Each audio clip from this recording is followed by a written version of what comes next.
Good morning students. आज से हम लोग छत्तीसगढ़ का जीके स्टार्ट करने वाले हैं। और छत्तीसगढ़ के जीके में हम छत्तीसगढ़ के इतिहास से पढ़ने वाले हैं, क्योंकि इतिहास से आपका सीजीपीएससी और सीजी व्यापम दोनों में सवाल पूछे जाते हैं। से शुरू करने वाले हैं। उसमें भी 1989 का जो अधिवेशन होता है कांग्रेस का, वहाँ से स्टार्ट करेंगे।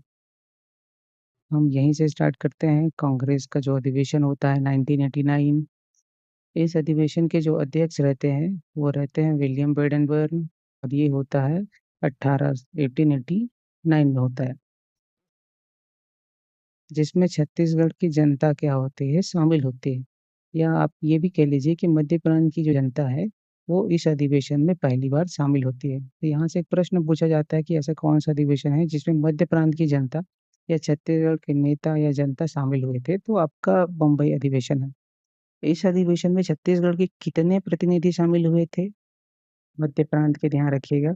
तो मध्य प्रांत के टोटल 214 प्रतिनिधि शामिल हुए थे, जिसमें छत्तीसगढ़ के रामचंद्र राव लाखे जी।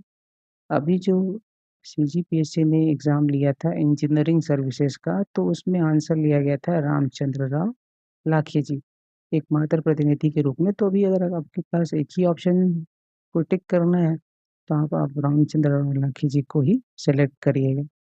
दूसरा है वामाराव लाखे जी, माधवराव सप्रे, सीएम ठक्कर, रामदयाल तिवारी।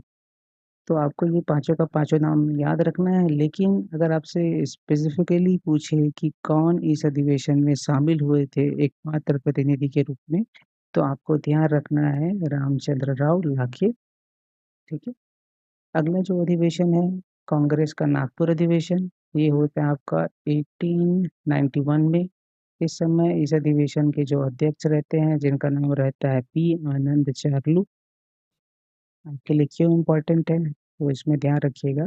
जब कांग्रेस का पहला अधिवेशन था जो मध्य प्रांत की राजधानी में हो रहा था, उस समय जो मध्य प्रांत की जो राजधानी थी वो आपका नागपुर था। इसलिए ये अधिवेशन क्या हो जाता है, इम्पोर्टेंट हो जाता है। इस समय जो सरकार की नीति थी उसका क्या किया गया था, बहुत ही ज़्यादा विरोध किया गया था। इसमें विरोध का मुख्य कारण आप देखेंगे तो दो चीज़ें था, एक था नहर कर और दूसरा था जंगल कर। ये दोनों कर की जो राशि थी उसको क्या कर दिया गया था, बढ़ा दिया गया था। इसलिए इस अधिवेशन में ये दोनों कर को वापस लेने की भी बात किया गया। और जब चीफ कमिश्नर का दौरा होता है बिलासपुर का, तो उस समय मालगुजार और किसान लोग नहर कर और जंगल कर से संबंधित ज्ञापन भी सौंपे थे, जिसमें ये जो कर था इसको वापस लेने की भी मांग किया गया था। तो आप इस दोनों बात को ध्यान रखिएगा। अब इस अधिवेशन में छत्तीसगढ़ से कौन कौन लोग शामिल थे, तो ध्यान रखिए। सबसे पहली बात, वामन लाखे जी, सीएम दयाल तिवारी जी, माधवराव सप्रे, बद्री प्रसाद साहब। कोशिश करिए कि एक बार ये पांचों का पांचों नाम आपको याद हो जाए। बार बार पढ़ते रहेंगे तो आपको वैसे भी याद ही हो जाएगा कि इस छत्तीसगढ़ में इसी समय क्या पता है अकाल पड़ता है। तो जब छत्तीसगढ़ में अकाल पड़ता है तो जो चीफ कमिश्नर है उसका दौरा होता है 1894 में। अब इस समय ध्यान रखिए, जो 1892 में यहाँ पे जो चीफ कमिश्नर रहता है मध्य प्रांत का, वो बन जाते हैं उडवर्ड, चीफ कमिश्नर बनते हैं।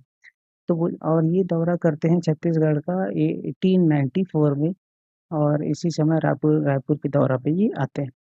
20 जनवरी 1894 में रायपुर में एक राजा और जमींदारों की एक बैठक बुलाई जाती है, एक सभा बुलाई जाती है। इसमें अकालग्रस्त जनता की सहायता करने के लिए राजा और जमींदारों को निर्देश दिया जाता है। तो यही पॉइंट यहाँ पे लिखा गया है कि अकालग्रस्त जनता की सहायता करने के लिए निर्देश दिया गया। इसके बाद जब निर्देश दिया गया, निर्देश देने के बाद यहाँ पे एक और फिर से अकाल पड़ जाता है 1889 और 1900 के बीच में। तो यहाँ पे 17 मार्च 1900 को बिलासपुर में एक सभा बुलाई जाती है, और ये जो सभा रहती है डिप्टी कमिश्नर की अध्यक्षता में होती है। इसी समय डिप्टी कमिश्नर की अध्यक्षता में एक फंड का निर्माण किया जाता है। इस फंड का नाम रहता है इंडियन चैरिटेबल फंड, जिसमें जो सक्षम लोग हैं, जो अमीर लोग हैं, इसमें क्या करे, अपना सहायता प्रदान करे और इसमें दान दे। तो देखिए कि कुछ समय के बाद यहाँ पे इस फंड में करीब-करीब 6000 रुपया जमा हो जाता है। जिस 6000 रुपए तो जमा होता है, लेकिन इसमें ये जो राशि आती है, इस राशि का जो दुरुपयोग होता है, वो छत्तीसगढ़ की जनता के सॉरी अंग्रेज़ों के द्वारा कर दिया जाता है अपने व्यक्तिगत खुद के हितों के लिए। एक बार फिर से रिवाइज़ कर लेते हैं। कांग्रेस का अधिवेशन होता है 1989। ये ऐसा अधिवेशन था जो छत्तीसगढ़ के लोग पहली बार शामिल थे या मध्य प्रांत के लोग पहली बार शामिल थे। इसमें मध्य प्रांत के कुल कितने प्रतिनिधि? तो ध्यान रखिएगा 214 प्रतिनिधि। और इसमें छत्तीसगढ़ के कौन-कौन से लोग शामिल थे? चंद्रराव लाखे, गुणमरराव लाखे, माधवराव सप्रे जी, सीएम ठक्कर, रामदयाल तिवारी जी। कांग्रेस का जो नागपुर अधिवेशन होता है 1891 में, इसके अध्यक्ष रहते हैं पीएम चार्लू जी। मैंने ये बताया कि अधिवेशन हमारे लिए क्यों इम्पोर्टेंट है कि यह एकमात्र अधिवेशन था उस समय जो छत्तीसगढ़ की सॉरी मध्य प्रांत की राजधानी में हो रहा था। मतलब इस अधिवेशन में क्या बात हुआ? इस अधिवेशन में नाहर कर और जंगल कर का जो मुद्दा था उसको रखा गया था, क्योंकि उस समय नाहर कर और जंगल कर की राशि थी उसको बढ़ा दिया गया था। छत्तीसगढ़ से कौन-कौन से लोग शामिल हुए थे? वामाराव लाखे जी, सीएम ठक्कर, दयाल तिवारी, माधवराव सप्रे जी, बद्री प्रसाद जी शामिल हुए थे। मैंने ये बताया कि जो चीफ कमिश्नर है उसका बिलासपुर का दौरा होता है। तो इसमें माल-गुजारों और किसानों के द्वारा यहाँ नहर कर और नहर कर, जंगल कर से संबंधित ज्ञापन सौंपा जाता है कमिश्नर को और ये जो दोनों कर को वापस लेने की माँग किया जाता है। छत्तीसगढ़ में अकाल और चीफ कमिश्नर का दौरा 1894। इस समय 1892 में आपका जो वुडवर्ड है मध्य प्रांत के कमिश्नर बनते हैं। उनका दौरा होता है 1894 में। अकालग्रस्त छत्तीसगढ़, इस समय छत्तीसगढ़ अकालग्रस्त था।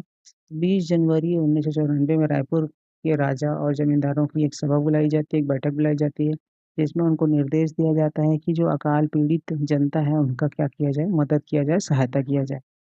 फिर से देखेंगे कि 1889 और 1900 के बीच में फिर से पुनः अकाल पड़ जाता है, जिसमें 17 मार्च 1900 को बिलासपुर में एक सभा बुलाई जाती है डिप्टी कमिश्नर की अध्यक्षता में और डिप्टी कमिश्नर की अध्यक्षता में एक फंड का निर्माण किया जाता है जिसका नाम होता है इंडियन चैरिटेबल फंड और इस फंड में 6000 रुपया जमा होता है चंदा के रूप में।